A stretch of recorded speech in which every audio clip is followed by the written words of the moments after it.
Moi, je vais revenir sur lutter contre l'exclusion et la précarité, puisqu'il y a une page qui est dédiée au foyer Manoukian, comme vous l'avez évoqué. Je sais que ça a déjà fait l'objet d'une question orale, mais la lutte est encore active. Et le paragraphe, la page entière rédigée, page 37, mérite toute notre attention, car en effet, il est permis de se demander quand il a été rédigé, puisque le paragraphe il montre un décalage entre ce qu'il précise et la réponse faite par M. Amani au Conseil dernier, qui nous laisse un peu perplexes.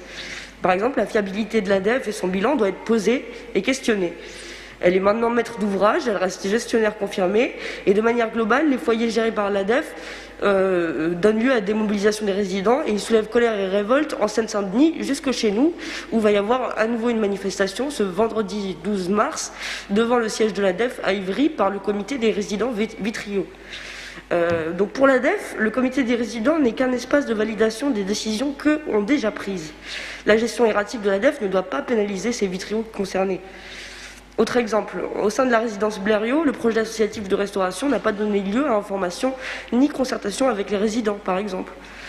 Par conséquent, il me paraît indispensable de demander à ce que la composition du comité de pilotage soit connue, ainsi que ses productions de ce comité de pilotage, puisque la ville en fera partie, je crois, et que ça soit connu par l'ensemble des conseillers municipaux et par l'ensemble des occupants du foyer, que le conseil municipal ait communication chiffrée et détaillée de l'opération de relogement, ainsi que du diagnostic de la maîtrise d'œuvre urbaine et sociale de relogement qui aurait été engagé depuis juin 2020.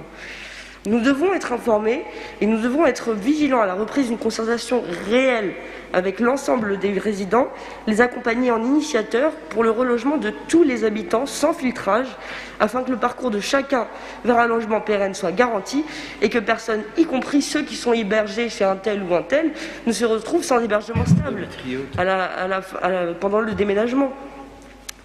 Les résidents demandent une écoute qui, à ce jour, est absente. Pour cela, une information réelle et la transparence doivent exister. Au demeurant, la ville, en tant que membre du comité de pilotage, peut interpeller. La ville, elle peut être actrice.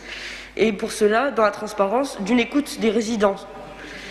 Il nous est important de demander, en tant que conseil municipal, en quoi les occupants sont-ils et seront-ils associés, et de dialoguer avec l'ADEF, parce qu'on m'a dit qu'il y a un courrier qui a été fait à l'ADEF, sauf qu'après transmission de vos services, je vois que ce courrier, il date de novembre 2020, et il n'est même pas adressé à l'ADEF même, il est adressé au comité de résidents avec en copie l'ADEF.